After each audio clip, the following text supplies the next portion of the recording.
Bismillahirrahmanirrahim.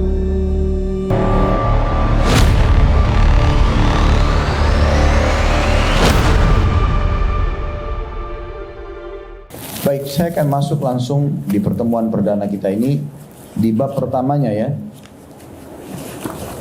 tentang ibadah. Kita masuk di halaman 7 ya, karena sebelumnya itu adalah pembukaan buku ini ya. Di sini ada rincian tentang jenis-jenis amal soleh yang sebenarnya sederhana, tapi pahalanya melipat ganda. Banyak sekali kita bisa raih pahala. Diangkat oleh penulis hadis pertama, Uqbah bin Amir mengatakan, kami mempunyai peternakan unta. Pada saat naubatku datang, ya, di situ ada penjelasan ya, di putaran nomor 1, yaitu unta yang disedekahkan dan mereka biasanya bergantian mengembalanya. Saya membawanya ke kandang untuk beristirahat. Maksudnya saya mengembalikan ke tempat istirahat, yaitu tempat peristirahatan unta pada malam hari. Maka saya bertemu dengan Rasulullah SAW sedang berdiri, sementara beliau sedang berdiri bersabda pada orang-orang. Maka saya mengetahui dari ucapan beliau, "Ma min muslimin yatawadda fayuhsinu wudu'ah, thumma yaqum fayusalli raka'ataini muqbilun 'alaihima biqalbihi wa wajhi illa wajabat lahul jannah." Tidaklah seorang muslim berwudu lalu membaguskan wudunya, kemudian berdiri melakukan sholat 2 rakaat dengan khusyuk dengan hatinya dan tunduk dengan wajahnya, melainkan wajib baginya surga, bukan pilihan, dimasukkan ke dalam surga. Lalu Uqbah melanjutkan, maka aku berkata, duhai alangkah baiknya ini, atau bahasa lainnya, indah luar biasa ini ya Rasulullah ya. Tiba-tiba seseorang di depan saya berkata, yang disampaikan sebelumnya lebih baik lagi. Karena Uqbah bin Amir rupanya tidak hadir dari awal majelis. Waktu dia dengar potongan ini, waktu dia dengarkan sabda Nabi SAW ini, sebenarnya sudah ada potongan sebelumnya. Lalu saya, kata Uqbah, menatapnya. Orang yang tadi bilang sebenarnya yang disampaikan sebelumnya ya lebih baik. Ternyata dia adalah Umar bin Khattab. Lalu saya berkata, saya melihat saat kamu datang tadi. Lalu Umar melanjutkan, inilah isinya ya. Kata Umar, ada sabda Nabi sebelumnya bunyinya, ma minkum min ahadin yatawadda fayughligu aw fayusbigul wudu thumma yaqul, tidaklah salah seorang dari kalian berwudu lalu menyempurnakan wudunya, kemudian setelah wudu dia mengucapkan asyhadu an la ilaha illallah wa anna muhammadan abduhu wa anna muhammadan abdullahi wa rasuluh. Aku bersaksi bahwasanya tidak Tuhan yang berhak disembah selain Allah, dan aku bersaksi bahwasanya Muhammad adalah hamba juga rasulnya. Illa futihat lahu abwabul jannati tsamaniyah yadkhulu min ayyiha sya'. Melainkan pada saat orang berwudu dengan sempurna lalu mengucapkan 2 kalimat syahadat ini, akan dibukakan untuknya 8 pintu surga dan dia bisa masuk melalui pintu manapun yang dia kehendaki. Hadis ini ada footnote nomor 4 di bawah, kecil, diriwayatkan oleh Muslim dalam kitab Tahara.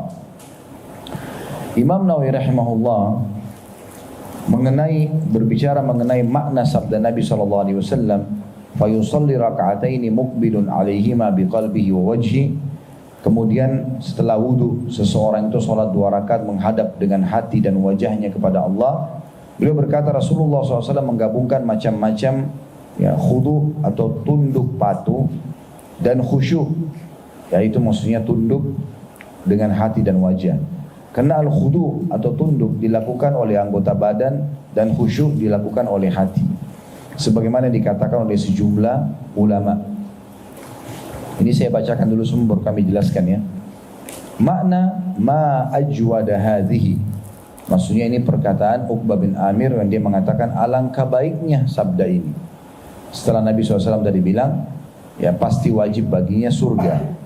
Maksudnya alangkah baiknya kalimat ini, manfaat, kabar gembira atau ibadahnya. Dan kebaikan hal tersebut dilihat dari bermacam sudut pandang. Di antaranya bahwa hal tersebut sangat mudah dan sederhana serta bisa dilakukan oleh setiap orang tanpa kesulitan dan bahwa pahalanya sangat besar. Masih menurut pendapat Imam Nawawi rahimahullah, hendaknya hadis di atas dihubungkan juga dengan hadis riwayat Tirmidzi dalam tambahannya setelah membaca dua kalimat syahadat habis wudu, yaitu Allahumma ja'alni minat tawwabina wa ja'alni minal mutatahhirin. Ya Allah, jadikanlah aku termasuk orang-orang yang bertaubat dan jadikanlah aku dari golongan orang-orang yang mensucikan diri. Demikian juga hendaknya hadis tersebut dihubungkan dengan hadis marfu' riwayat An-Nasa'i, maksudnya hadis yang sampai ke Nabi disilakan dengan marfu', diriwayatkan oleh An-Nasa'i, ini salah satu imam hadis ya. Dalam bab amal al-yawmi wal laila, maksudnya bab khusus perbuatan pagi atau keseharian dan malam atau amalan pagi dan sore yang berbunyi Subhanakallahumma wa bihamdika asyhadu an la ilaha illa anta wahdaka la syarika laka astaghfiruka wa atubu ilaik. Maha suci Engkau ya Allah, yang dengan memujimu aku bersaksi bahwasanya tiada Tuhan yang berhak disembah melainkan Engkau semata, tiada sekutu bagimu, dan aku memohon ampun dan bertobat kepadamu. Ini kurang lebih mirip dengan kafaratul majlis ya. Sebelum berdiri kita baca. Nah, ini juga dibaca setelah berwudu, Baik, ini teman-teman sekalian adalah bahasan kita yang pertama ya. Berarti penyulik buku ini, penulis buku sedang menyinggung tentang masalah pahala besar dari wudu saja. Dari wudu. Mungkin Bapak Ibu bilang, wudu kita sudah tahu. Kita juga sudah sering lakukan, gitu kan. Permasalahannya adalah apakah kita sudah ikhlas, apakah tata caranya sudah benar, dan yang ketiga, yang pertama apakah sudah ikhlas, yang kedua tata cara sudah benar, dan yang ketiga apakah kita sudah konsisten menjaganya, istiqomah, supaya keutamaan ini selalu kita dapatkan. Nah, ini yang sedang kita ingin fokus. Baik, masalah ikhlas dalam mengerjakan wudu berarti memang dia selalu berharap pahalanya. Ikhlas itu kurang lebih mengharapkan pahalanya ya. Jadi tidak berharap pujian dari orang, tapi ingin dapat balasan dari Allah. Nah, itu berarti ikhlas. Dan orang kalau ikhlas ini Bapak Ibu sekalian tidak akan pernah jenuh dan jemu dalam mengerjakannya. Contoh misalnya orang pergi umrah dan haji. Begitu dia selesai umrah dan haji, kalau dia ikhlas karena Allah, di saat pulang walaupun dia keluarkan biaya mahal, walaupun dia itu ya capek, mungkin meluangkan waktu segala macam, tapi tidak ada orang yang pulang kalau ikhlas ditanya mau umrah atau mau haji lagi nggak, dia bilang tidak, pasti dia akan mengatakan iya. Nah, itu efek daripada ikhlas. Maka ini poin yang ingin dititikberatkan. Jadi keikhlasan dalam berwudu itu, sehingga tidak pernah merasa terbebani. Kapan Bapak Ibu kerjakan sebuah ibadah merasa masih ada beban, berarti masih belum ikhlas atau masih kurang ikhlas. Ya wudu lagi, malas deh misalnya, nggak mau wudu lagi. Padahal sebenarnya wudu ini kalau kita ikhlas, kita tahu keutamaannya, kita tidak mungkin berkeluh kesah. Selalu semangat kita ingin mengerjakannya. Mirip sedekah, orang yang sama datang lagi minta bantuan, padahal kita sudah bantu dia. Kalau orang ikhlas dia nggak pandang lagi siapa yang mau terima. Intinya dia sedang diberikan peluang oleh Allah untuk bersedekah pada saat itu. Majelis ilmu, mungkin bahasannya temanya pernah kita ikutin, tapi karena kita sedang mengejar keutamaan majelisnya, maka kita tidak peduli tentang masalah itu. Nah, ini contohnya. Kita tidak pernah jenuh bakti sama suami, tidak pernah jenuh berbuat baik pada istri, tidak pernah jenuh bakti sama orang tua, tidak pernah jenuh untuk membantu orang-orang susah, menjenguk orang sakit, tidak pernah jenuh dalam berzikir, baca doa, baca Al-Quran, karena memang keikhlasan ada. Ikhlas itu berarti selalu mengejar pahalanya. Saya sudah dapat yang lalu, saya ingin dapat sekarang lebih, gitu kan? Saya ingin dapat lebih. Ingat Bapak Ibu sekalian, ada sebuah hadis yang sahih, sehingga saya diriwayatkan oleh Tabarani hadis ini. Kalau ahli surga nanti pada saat masuk ke surga, ada di antara mereka yang masih menyesali kesempatan-kesempatan ibadah yang dia sia-siakan semasa di dunia. Udah masuk surga nih, udah dapat keutamaan, udah luar biasa. Derajat paling rendah pun sudah sangat nikmat, gitu kan? Karena dia 10 kali lipat dibandingkan dengan raja terkaya dunia. Raja terkaya dunia Nabi Sulaiman alaihissalam. Yang terendah di surga itu adalah 10 kali lipat daripada raja terkaya dunia. Itu sudah sangat luar biasa. Tapi ada nanti ahli surga yang mungkin dapat undangan majelis taklim nggak mau hadir, kesempatan sholat tepat waktu nggak mau dikerjakan, kesempatan sedekah nggak mau dikerjakan. Nah sudahlah, saya sudah bantu kemarin, misal contoh. Maka akhirnya dia menyesal. Kalau dia kerjakan maka dia akan dapat tambahan derajat gitu. Ya, fasilitas lebih tinggi di surga. Maka jangan sampai kita termasuk orang-orang seperti ini. Karena menganggap remeh sebuah ibadah yang mungkin kita anggap kita pernah kerjakan. Kata Nabi SAW, la tahkiranna minal ma'rufi syai'a. Jangan pernah kalian pelit-pelit dan perhitungan dalam satu kebaikan kecil. Usahakan selalu kita semangat mengerjakan. Nah ini harus dengan keikhlasan. Yang kedua, yang perlu kita titik beratkan adalah tata cara yang benar. Utsman bin Affan radhiyallahu anhu dalam sebuah riwayat sahih, di masa kerajaan beliau, atau beliau menjadi khalifah atau menjadi raja muslimin, beliau pernah waktu dikerumuni oleh orang-orang di sekitarnya minta satu bejana air. Kemudian beliau pun pada saat itu tersenyum. Lalu beliau tanya kepada orang di sekitarnya, tidakkah kalian tanyakan kenapa aku tersenyum? Kata orang-orang di sekitarnya, iya, kami tanyakan kenapa anda tersenyum. Maka kata Utsman bin Affan, di masa Nabi Muhammad SAW, beliau pernah mendatangkan air seperti ini satu bejana. Beliau pun tersenyum dan beliau tanya kepada kami, tidakkah kalian tanyakan kenapa aku tersenyum?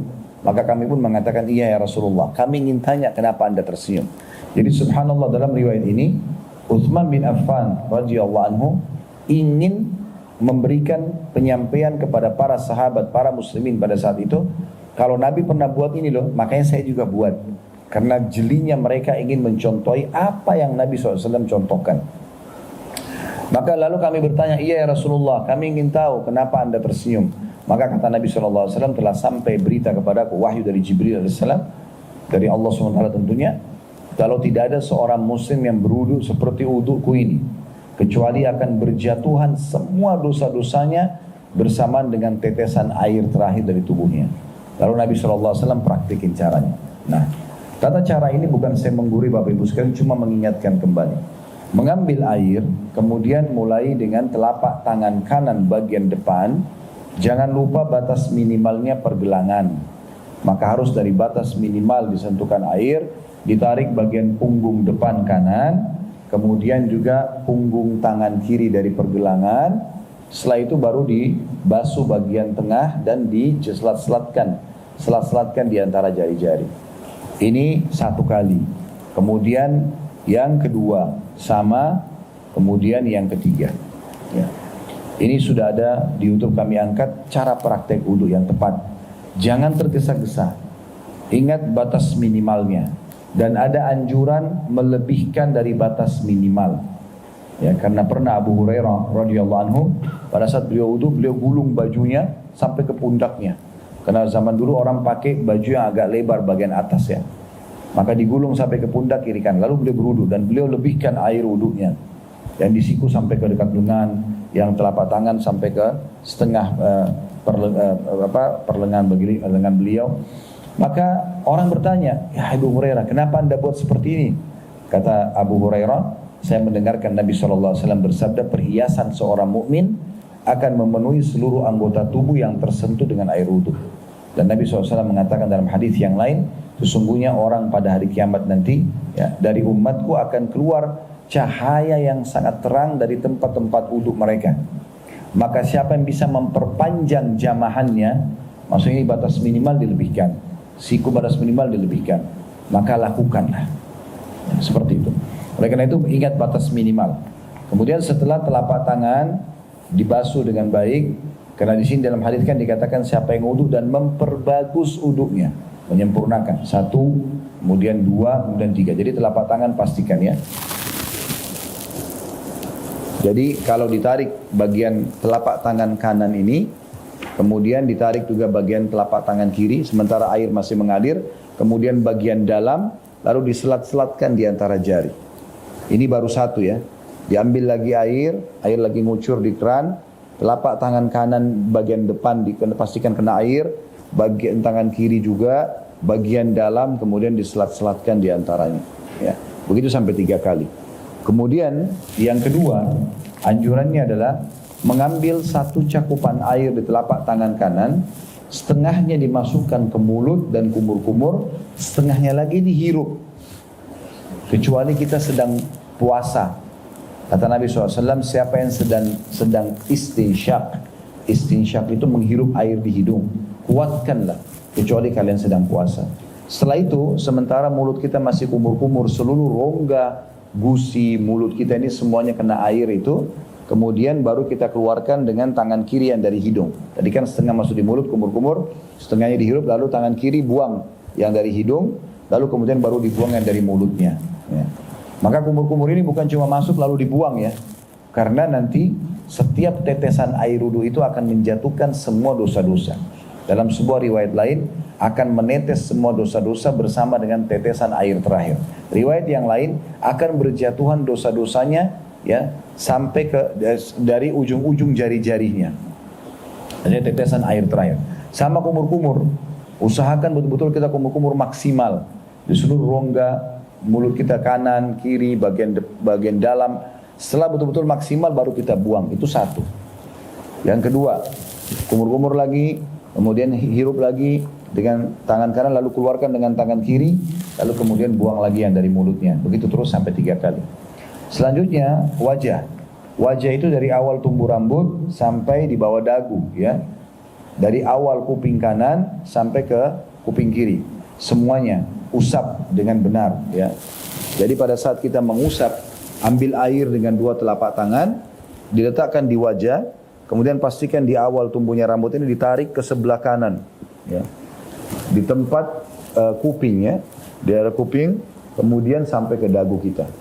Ini 1, kemudian lagi sama 2, kemudian 3. Jadi bukan hanya sekedar dilempar air tersebut, karena ada batas minimal. Kalau ada sedikit saja bagian wajah Bapak Ibu yang tidak kena air, maka pastikan tidak sah wudunya ya. 3 kali. Setelah itu juga telapak tangan sampai siku. Dipastikan yang sering luput siku kita ya. Jadi dimulai dengan kanan dulu, air mengalir, tarik bagian depan sama tadi telapak tangan, ditarik dulu sampai ke siku, pastikan sikunya ini kena. Ini sering kali tidak basah. Kemudian baru diputar ke dalam. 1, kemudian ya 2, kemudian baru 3. Setelah itu pindah ke kiri, telapak tangan bagian luar ya 1 sampai siku, baru kita tarik. Kemudian 2, kemudian baru 3. Boleh nggak dari atas? Boleh saja. Kalau kerannya lagi jalan, kita mau tarik dari sini juga nggak masalah. Yang penting semuanya kena. Yang dipastikan adalah ini batas minimal. Melebihkannya jauh lebih baik. Ya. Ini sebelah kanan dulu, baru sebelah kiri. 3 kali kanan, 3 kali kiri. Bagian kepala, satu-satunya anggota tubuh yang disebutkan dalam riwayat Sahih, Nabi SAW melakukan 1 kali saja. Digabungkan antara kepala, tengkuk, leher, dan kuping. Yang lainnya semua 3 kali. Yaitu dengan cara Nabi SAW mengambil air, kemudian meletakkan di awal tumbuhnya rambut, lalu menariknya sampai ke tengkuk ini, batang leher kita. Kemudian ditarik kembali ke depan, lalu telunjuk masuk ke dalam kuping dan ibu jari putar di belakang kuping. Jadi seperti kita memijat kuping kita. Jadi sekali lagi air ditarik dari depan sampai ke tengkuk, kemudian ditarik lagi ke belakang, ditarik ke belakang, kemudian ditarik ke depan lagi, kemudian dari telunjuk masuk ke dalam kuping, ditekan kupingnya, kemudian ibu jari putar di belakang. Bagaimana dengan ibu-ibu yang rambutnya panjang? Maka kalau ditarik ke belakang sampai ke tengkuk, lalu ditepuk-tepuk saja ke atas. Ya, ditepuk-tepuk ke atas sampai ke depan, baru kemudian kupingnya dimasukkan telunjuk dan ibu jari di belakangnya. Ini sekali saja. Setelah itu telapak kaki. Batas minimalnya mata kaki. Ingat perkataan Abu Hurairah radhiyallahu anhu, wailun lil aqab, kecelakaan, bahkan bisa penyiksaan bagi orang yang tidak tersentuh mata kakinya dengan air. Berarti ada ancaman di situ ya. Dan dalam, kalau Bapak Ibu mau kembali ke tentang wudu ini, bisa kembali surah Al-Maidah surah nomor 5 ayat 6. Ini merincikan tentang masalah cara wudu. Nah, telapak kaki itu kita siram kanan dulu, dan disunnahkan menyelat-nyelatkan jari tangan ke jari kaki ya. Karena biasanya di antara jari-jari itu kan lekukannya ada yang tidak kena air. Maka dipastikan jari-jari tangan kita ini masuk di antara jari-jari kaki kita. Kemudian dibasuh dulu yang kanan. Batas minimal mata kaki. Dilebihkan lebih baik. sampai di setengah betis misalnya. Ya kalau Bapak Ibu lagi mandi misalnya, boleh nggak wudhu dan lagi mandi? Boleh saja. Tapi saya tidak berbusana Ustaz, tidak masalah. Karena kan antara ibu dan bapak sama sendirian, antara kita sama Tuhan kita saja. Di tempat umum yang tidak boleh terbuka auratnya. Tapi kalau di dalam itu tidak masalah. Jadi dibasuh sampai ke kakinya, dilebihkan di atas mata kaki kanan dulu, kemudian baru kiri. Ini 3 kali, 3 kali kanan, bukan 3 kali maksudnya, diusap ya, sampai betul-betul terbasah. Bisa sampai 3 kali hitungan, kemudian juga sebelah kiri. Nah setelah selesai ini baru kita menerapkan tadi sunnah Nabi SAW, membaca 2 kalimat syahadat. Asyhadu an la ilaha illallah ya, wahdahu la syarika lahu wa asyhadu anna Muhammadan abdullahi wa rasuluh. Kita baca syahadat ini. Kalau ini Bapak Ibu baca, maka akan dibukakan 8 pintu surga. Boleh pilih dari mana saja yang kita masuk. Syahadat sederhana, tapi banyak orang tidak amalkan. Banyak orang tidak amalkan. Oke, kalau ada yang mengatakan sederhana sih Ustaz. Nah ini masalahnya, masih banyak orang yang belum tahu atau mereka belum amalkan. Poin yang ketiga tadi, selain ikhlas, selain tata caranya adalah ini konsistennya, istiqomah kalau bahasa agama kita, mengerjakan. Kalau Bapak Ibu sudah tahu satu keutamaan, tinggal sekarang konsisten, amalin nggak? Udah tahu kelebihan puasa Senin Kamis, baik mulai kita kerjakan, jangan bolong-bolong, istiqomah kerjakan, zikir pagi petang, sedekah rutin harian, membaca beberapa ayat Al-Quran, misal contoh, umroh dan haji, apa saja ibadah-ibadah ini, maka tinggal konsisten untuk menjaganya. Nah untuk konsisten ini istiqomah ada 4 kiat dari saya. Yang pertama, ilmu, majlis ilmu. Hadir di majlis ilmu seperti ini, apakah online atau offline, itu pengaruhnya besar sekali.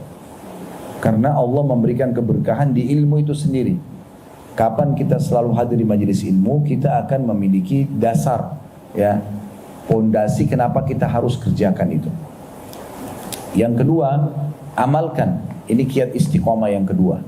Banyak orang tahu tentang keutamaan sholat malam, keutamaan sholat duha, zikir pagi petang, puasa sunnah, sedekah, jenguk orang sakit, waktu orang tua, tapi nggak diamalin.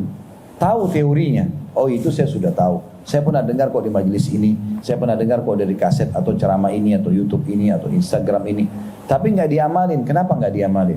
Nah, di poin kedua ini, kiat istiqomah yang kedua, untuk mengerjakan sebuah ibadah, ini bahasa saya pribadi Bapak Ibu sekalian, harus dipaksakan. Mulai sekarang, nanti malam, saya akan paksakan, bahasa agama kita mujahadah, saya akan sholat malam. Karena kalau kita tidak paksakan diri, tidak akan pernah sholat malam. Syaitan nggak mau buku amal kita di hari itu terisi dengan pahala. Harus mulai sekarang, ya. Dan supaya kita mau mengerjakan, baca keutamaannya ya. Jadi setiap kali Bapak Ibu mau kerja satu ibadah apapun, cari tahu dulu tentang keutamaannya. Zaman dulu orang repot nih kalau mau cari keutamaan, karena dia harus cari kitab-kitabnya keliling. Sekarang di handphone kita, ketik di Google keutamaan sholat malam, banyak sekali artikel. Ceramah di YouTube, di Instagram, di apapun media sekarang, keutamaan sholat malam, Ustadz Fulan, atau tidak usah tulis ustadznya pun akan keluar banyak sekali ceramah tentang keutamaan sholat malam. Maka kita lebih mudah. Kalau kita tahu apa yang dijanjikan di ibadah itu dan kita jadikan sebagai target pengejaran kita, kita akan maksimal dalam ibadah. Oh ternyata sholat malam itu Allah turun ke langit bumi sepertiga malam, menerima doa, mengampuni dosa, memenuhi hajat-hajat gitu kan. Oh kebiasaan orang-orang soleh sebelum kita adalah sholat malam. Kita kejar keutamaan itu. Pernah dengar nama Zubaidah, julukan ini ya. Namanya dia Amatullah. Ini adalah seorang ratu, istrinya Harun Rashid. Harun Rashid ini seorang khalifah di zaman Abbasiyah. Biasanya kami kalau lagi city tour di Mekah, lagi umrah, biasanya saya sampaikan kisah beliau. Karena kalau Bapak Ibu lagi umrah satu waktu, kalau dari Arafah menuju ke Muzdalifah, kita biasa lewatin tuh di sebelah kanan jalan, umumnya bus-bus lewatin, ada satu kayak benteng kecil, kayak tembok itu panjang sekali. Itu dulu dibuat oleh Zubaidah. Sebenarnya Zubaidah ini julukan ya, artinya ini terjemahnya mentega, ya, mentega. Karena ini putri ini namanya Amatullah, sangat cantik, kulitnya sangat bersih, orangnya putih, cantik lah dia, sempurna secara fisik, dan dia juga baik akhlaknya, baik juga imannya, suka sekali sedekah. Tidak ada satupun kesempatan jihad, kesempatan bangun masjid, bantu orang susah, gali sumur, kecuali dia ikut. Terkenal sekali. Sampai semasa hidupnya pun orang sudah pada jadikan buah bibir, bahasanya itu Zubaidah ini pasti masuk surga. Sampai pernah dia di antara kota Taif sama kota Mekah itu banyak sumur-sumur. Per 1 kilometer atau 1,5 kilometer itu ada sumur. Nah itu dibangun oleh dia yang gali itu. Sampai sekarang masih berfungsi sumurnya. Sudah ribuan tahun ini, Masya Allah, Allah berkahi. Jadi dia buat dari Irak, karena dulu kerajaan Abbasiyah pusatnya di Irak. Jadi dia buat dari Irak supaya memudahkan jemaah haji, itu ambil air dari situ. Kemudian kan mereka dulu tidak ada kios-kios kayak kita sekarang jual air. Jadi mereka ambil dari sumur. Ya, kemudian habis lagi, mereka jalan lagi, isi lagi di sana, begitu terus sampai ke Mekah. Nah yang saya bilang kayak benteng antara Arafah sama Muzdalifah itu juga dibuat dari uang pribadi beliau, dan beliau bayar beberapa ratus ekor unta itu untuk mengangkat air zam-zam dari Masjidil Haram, ditaruh di situ sehingga diminum oleh jemaah haji gratis. Itu begitu luar biasa amalnya dia, dan masih banyak amal-amal lainnya. Tapi ada sebuah kisah saya temukan dalam beberapa buku disebutkan, waktu Zubaidah ini meninggal, ponakan kesayangan dia mimpi. Kan dalam mimpi nggak bisa direkayasa, karena pasti terjadi begitu saja. Komunikasi pun kita nggak bisa atur gitu ya. Intinya si ponakan ini mimpi, dia lihat tantenya dalam mimpi, lalu dia mengatakan, "Tante, bagaimana Allah membalas Anda? Bagaimana dengan semua pahala sedekah, orang semua jadi buah bibir Zubaidah ahli surga?" Kata Zubaidah dalam mimpi ini ya, Allahu a'lam kemudian, tapi dia mengatakan tidak ada yang diterima sama Allah, karena dulu saya kerjakan riya. Tetapi Allah memaafkan saya dengan sholat malam yang biasa saya kerjakan. Karena sholat malam tidak ada orang lihat antara sama Allah, jadi gara-gara itu Allah memaafkan kesalahan saya semua. Subhanallah, seperti itu kita harusnya memahami tentang sholat malam tadi. Ya, jadi kejar dulu keutamaannya, kemudian baru kita kerjakan. Sama Bapak Ibu mau sholat duha, mau puasa Senin Kamis, mau berbuat ibadah apapun, baca dulu keutamaannya, kemudian kita amalkan, dan harus dipaksakan. Ya. Ingat Bapak Ibu sekalian, kami para dai hanya bisa bicara seperti di mikrofon, datang ke majelis taklim di masjid, ingatkan. Tapi kami nggak mungkin datang ke rumah Bapak Ibu tiap hari ingatkan, ayo sholat Bu, ayo puasa Bu, ayo zakat atau ayo sedekah, nggak mungkin. Maka kita harus lebih engah. Ingat Allah berfirman dalam surah Al-Anfal, "Walladzina jahadu fina lanahdiyannahum subulana." Orang yang memaksakan diri menuju ke jalan kami akan pandu dia ke jalan-jalan kami. Ya. Jadi yang kedua, kita istiqomah ya. Jadi yang pertama berilmu, yang kedua amalkan isi ilmu itu. Tanya diri ibu dan bapak sekalian, kalau bukan sekarang lalu kapan saya amalkan? Mau tunggu ajal datang baru mau amalkan? Nanti bapak ibu hanya nyesal, oh iya saya pernah dengar dulu sholat malam tapi saya nggak kerjain. Saya pernah dengar dulu sholat duha tapi saya nggak kerjain. Saya pernah sedekah, saya pernah tahu keutamaan tapi saya tidak kerjakan. Ini nyesal sendiri nanti. Yang ketiga, ini tidak kalah penting, komunitas untuk istiqomah. Butuh komunitas. Harus kita duduk sama teman-teman yang baik-baik semua. Nah kayak gini Bapak Ibu lagi duduk ini, terutama ibu-ibu, adalah inilah komunitas kita sekarang, komunitas majelis taklim. Orang-orang baik itu di majelis taklim dan di masjid, bukan di karaoke, bukan di diskotik. Nggak mungkin orang baik di situ, susah. Dalam pandangan agama ya, karena pasti bersahabat sekali tuh. Musik, minuman keras, perzinahan, tambah judi, itu sahabat sekali tuh. Kayak satu paket gitu.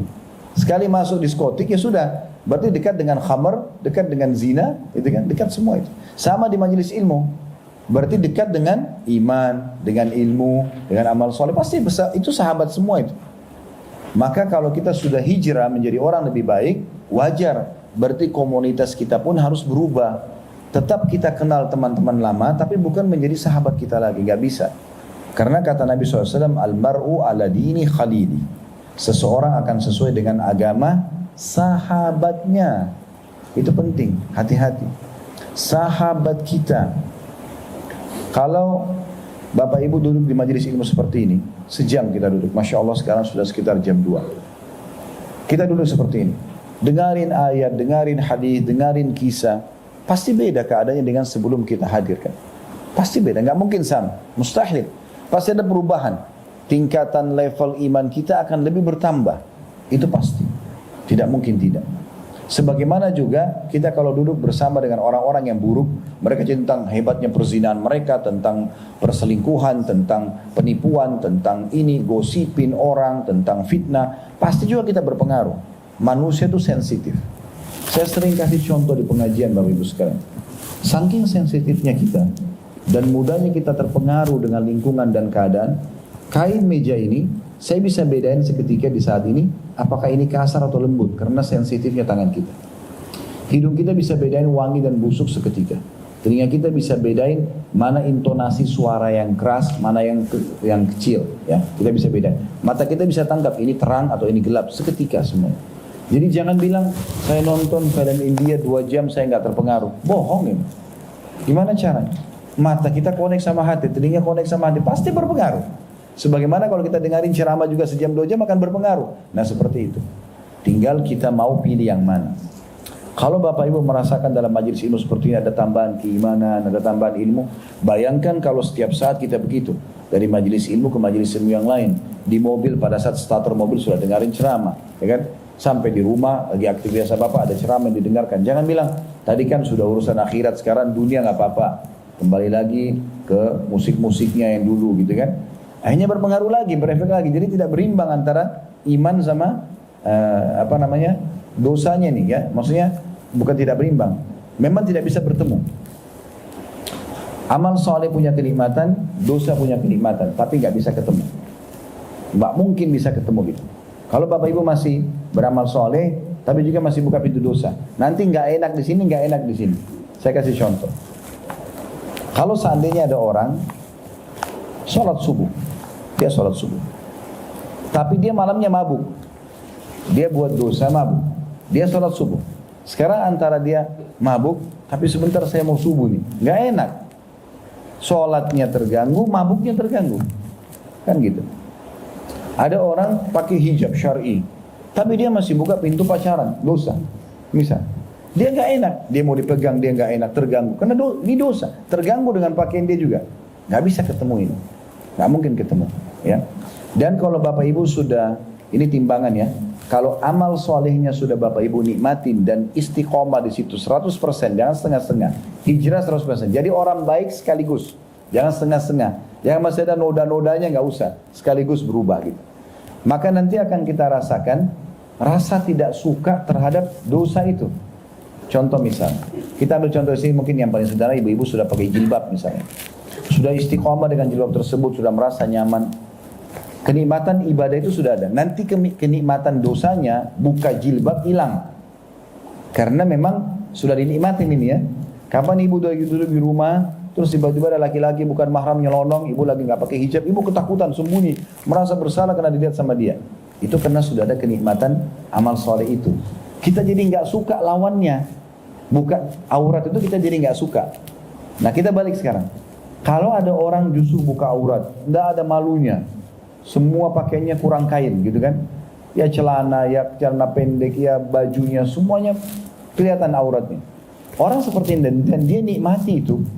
Misalnya, maka lawannya ibadahnya tutup aurat dia benci. Kok orang itu pakai hijab? Gak panas apa itu? Nah dia gitu. Jadi gak bisa ketemu seperti minyak sama air gitu. Kalau Bapak Ibu gabungkan keduanya, masih buka amal soleh, masih buka juga pintu dosa, nah kan dua-duanya gak nyaman. Harus pilih salah satunya. Gak bisa tidak. Mau orang bilang apa? Kamu berubah ya, kamu so alim. Biarin aja orang ngomong, gak apa-apa. Lidahnya semua ucapan orang pujian atau cacian hanya sepanjang lidahnya. Apa yang kita khawatirkan? Kita dicaci maki pun cuma sepanjang lidahnya. Kita dipuji pun cuma sepanjang lidahnya. Untuk apa kita khawatir? Kita harus selamatkan diri kita sendiri. Kalau kita nggak selamatin maka tidak bisa. Komunitas penting, hati-hati. Ya. Penting sekali, pengaruhnya sangat besar. Jadi kalau Bapak Ibu sudah hadir dalam majelis ilmu seperti ini, sudah mulai, itu biasa memang. Kita akan berubah komunitas. Teman-teman kita yang dulu ajak kita selalu ke diskotik, ke bar, ke maksiat, kita sudah merasa nggak nyaman sama mereka. Mereka pun tidak nyaman sama kita. Tapi kalau mereka telepon jangan tidak jawab. Assalamualaikum, jawab. Ya, Waalaikumsalam. Ayo kita ketemu di diskotik ini. Oh maaf, saya sekarang sudah ikut pengajian, saya sudah taubat. Oh kamu so alim, nggak apa-apa, yuk ikut pengajian saya. Maka 2 kali dia nggak akan telepon lagi. Tapi kalau kita nggak jawab-jawab teleponnya, nanti ditelepon terus, gitu kan? jawab, ajak mereka, siapa tahu menjadi penyebab hidayahnya. Jadi ini yang ketiga, kiat istiqomahnya. Ilmu yang pertama, buat simbol tidak ada hari tanpa ilmu. Yang kedua, amalkan dengan cara memaksakan dan baca keutamaannya. Yang ketiga, bentuk komunitas. Dan yang terakhir, yang keempat adalah selalu berdoa kepada Allah Subhanahu wa taala agar diistiqomahkan di atas jalan Allah Subhanahu wa taala.